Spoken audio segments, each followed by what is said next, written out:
Well, it's a beautiful morning for a race. Gentlemen, start your engines. In 3, 2, 1, get after it!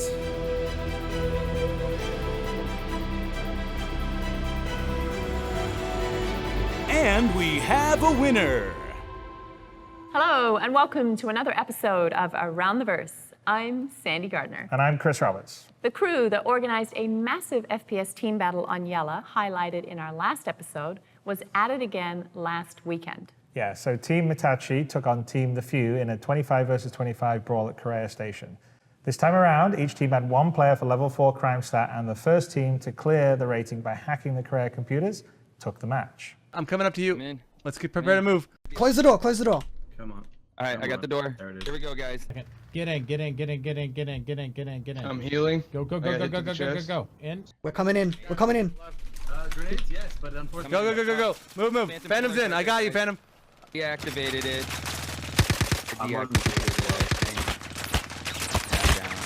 Oh, man. And it isn't just FPS battles being organized in the persistent universe. A group of players in our German community recently held a timed mining competition. Yeah, each participant raced to collect as many minerals as they could within a 2-hour time frame. Every prospector was allowed a wingman by their side to protect the ship from attacks, and the winning team ended up bringing in 13,926 Alpha UEC. And that was even after deducting repair, refuel, and claim costs. So congrats to them, and pretty impressive. Yes, congrats to them. It's always fun to see the community engaging with new mechanics like that.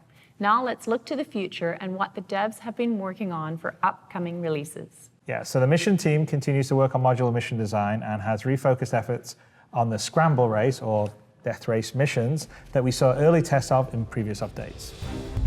Y'all gonna be racing in a scramble. Get set, go!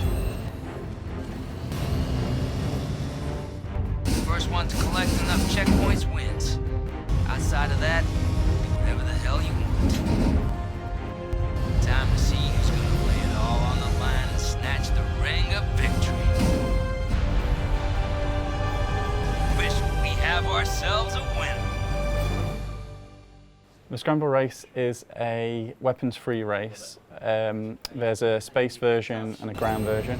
This week we've been focusing mainly on the ground version. We took it to a stage just for designers where we thought we were happy with basically getting a lot of other QA and designers involved, because it's up to a 16-player race. The tests were really positive, actually. Just a little bit of feedback, like the wheeled vehicles need to have, because they go slower and they have to avoid more rocks, and we should bring in the checkpoints more, whereas the grav-led vehicles, we can spread them out wider. So we're there now, and we have been getting the little bits of feedback from them that help us improve it and get to the point of release. And from there, we'll be moving on to the space race. For all you fans of Star Marine and Arena Commander, the UI team has completed a wireframe pass on getting ship and item rentals integrated into both multiplayer game modes. Derelicts are not an uncommon sight around the PU, and they have been going through the process of having their setups updated into clean and efficient object container files, ready for future expansions. We are also updating these spaces with subtle fog and light probes to better sell the shape and form of the interiors.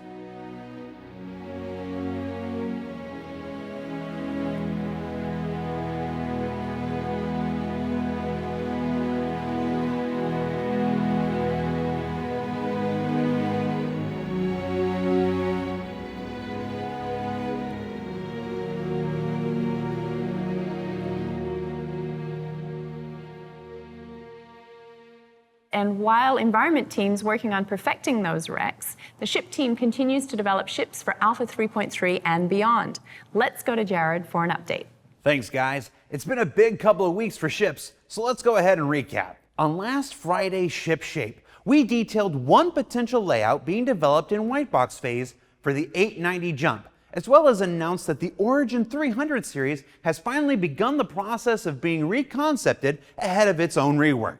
Now today, I'm pleased to share some of the earliest images of this reconcepting going on right now. As you can see, much like the Mustang series rework that's currently in progress, our artists are looking to retain the iconic silhouette while updating it with accents seen in the 100 and 600 series, also from Origin, as well as address long-standing issues like how do we load cargo into and out of the thing?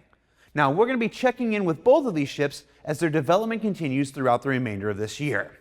Additionally, we also debuted the new Apollo medical ship from RSI. Now, if you missed it, you can check out either the standalone ship shape or the more robust hour-long RTV discussion that's not only about the ship, but also about the future of medical gameplay for all in the Star Citizen universe. Both of those videos are available now up on YouTube.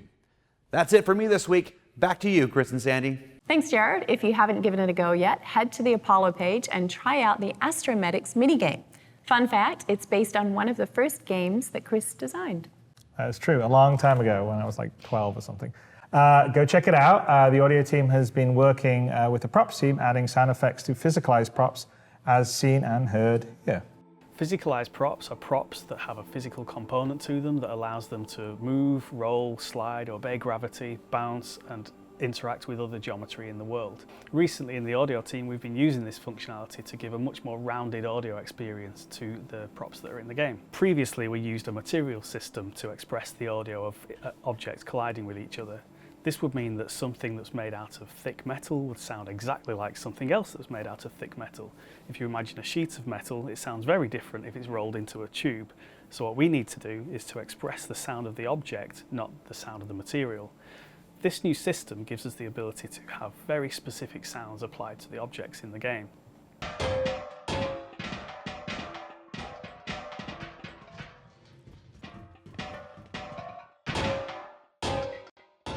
In addition, we have code that can detect whether an object is rolling or sliding. And in the specific case of rolling, the code that we have is quite nice because it doesn't require an object to be spherical or tubular to be rolling.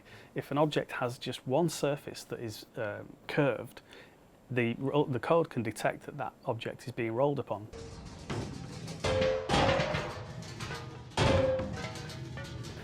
Also, if an object is bouncing along but rolling in between bounces, we can pick that up as well.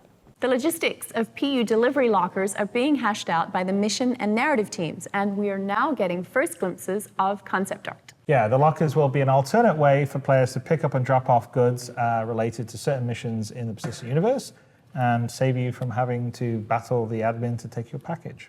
Past updates have given us an early look at Lorville's mass transit system. These concept renderings help our designers hone in on the right look and feel for some of the city's dingier train platforms. The Hurston security stations are in white box stage. Here's Frederick to tell us a little more about this stage of the process. Security checkpoints are going to become very important as soon as we move away from the armistice zones that we currently have in the game and when we switch to a more nuanced system. And we're currently working on the high security version, which is going to be needed for Lorville, but we can easily adapt it to other locations as well. It's going to work very similar to how security checks in present-day airports work. They will come in different sizes and security levels depending on the local laws. There's a list of items that are illegal in the area beyond the checkpoint, and players pass through the scanner, and if they're not carrying anything illegal, they can just move through. If they are carrying an illegal item, then they will be stopped and they will be asked to give up the item or store it. They can choose to comply, or they can choose to resist, and then they will have to face the consequences. Skilled and clever players might be able to find ways how to circumvent security altogether in certain locations. Finally, we take another look at the continuing development of the utilitarian Lorville hubs. Yeah, the environments have now gone into white box as well, and we can see the key concept art being rendered as an actual 3D space. The whiteboxing process is all about establishing the correct forms and proportions of these cramped living spaces, making them usable for AI and workable for modularity. Yeah, and once we get those toilets working, things are going to get interesting for the particle effects team. Thank you to our subscribers for sponsoring the show and to all the backers for supporting Star Citizen's development.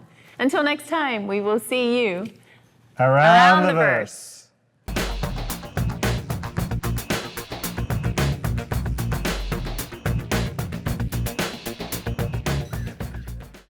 Thanks for watching. For the latest and greatest in Star Citizen and Squadron 42, you can subscribe to our channel, or you can check out some of the other shows, and you can also head to our website at www.robertsspaceindustries.com.